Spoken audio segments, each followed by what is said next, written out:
আসসালামু আলাইকুম ভিউয়ার্স, আজকে দেখাবো গরুর কাচ্চি চিনি গুঁড়ো চাল দিয়ে। তো এখানে আমি গরু মাংস নিয়ে নিয়েছি 1 কেজির মতো, ধুয়ে পরিষ্কার করে নিয়েছি। এখন এটা ম্যারিনেট করে রাখবো। একদিন আগে আমি রাত্রে ম্যারিনেট করে রেখেছিলাম। এখানে আমি গরুর মাংস নিয়েছি, আদা বাটা নিয়েছি 2 চামচ, তারপর নিয়েছি হলো কিশমিশ আর বাদাম বাটা একসাথে, তারপর পরিমাণ মতো লবণ, হলুদ, মরিচের গুঁড়া নিয়েছি 2 টেবিল চামচ, হলুদের গুঁড়া নিয়েছি 1 টেবিল চামচ, এখানে জিরার গুঁড়া নিয়েছি হলো গরম মশলার ফাঁকি প্রায় 2 টেবিল চামচ, আর এখানে আমার স্পেশাল গরু মাংসের মশলা নিয়েছি 2 চামচ। এখন এগুলাকে লেবু দিয়ে দিয়েছি, অবশ্যই লেবুটা দিয়ে দিবেন, তাহলে মাংসগুলা খুব সফট হয়। এখানে আমি লেবু চিপে নিয়েছি প্রায় 1টার মতো লেবু। তো এখানে আমি ভালো করে মাখিয়ে নিব। মাখিয়ে আমি ম্যারিনেট করে রেখেছিলাম একদিন আগের রাত্রে। এই যে ম্যারিনেট করে রেখেছিলাম আগের দিন রাত্রে। এখন আমি আলুগুলো ছুলে নিয়েছি।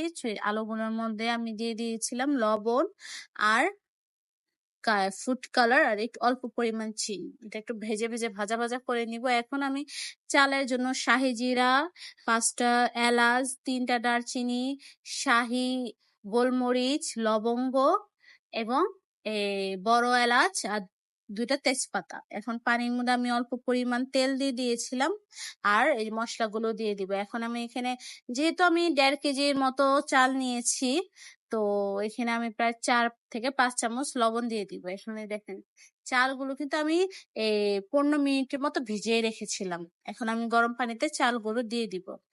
ঠিক এমনটা সিদ্ধ হয়ে আসলাম, 70% আমি সিদ্ধ করেছি। দেখেন এখানে আমি প্রায় 70%-এর মতো আমি সিদ্ধ করে নিয়েছি। এখন আমি এক পাতিলে তেল দিয়ে দিয়েছি, তারপর মাংসগুলো দিয়ে, তারপর আমি এখানে আলু বেরেস্তা দিয়ে দিয়েছি, একটু লবণ দিয়ে দিয়েছি যেহেতু হালকা আমার কাছে লবণটা কম লেগেছে।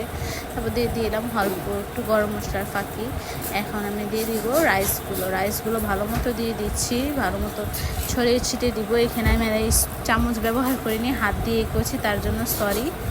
এখানে আমি ভালো মতো এখন বেরেস্তা দিয়ে দিব। বেরেস্তা দেওয়ার পর এখানে আমি কিশমিশ আর আলু মুখরা দিয়ে দিচ্ছি। তারপর দিয়ে দিব দুধ, তারপর দিয়ে দিব হলো ফুড কালার, একটু ফাঁকা ফাঁকা করে ফুড কালারও দিয়ে দিয়েছি আমি। এখন হালকা আবার একটু লবণ দিয়ে দিয়েছিলাম উপর দিয়ে, আর একটু মশলা দিয়ে দিয়েছি। এখন আমি এটাকে ঢেকে দিব।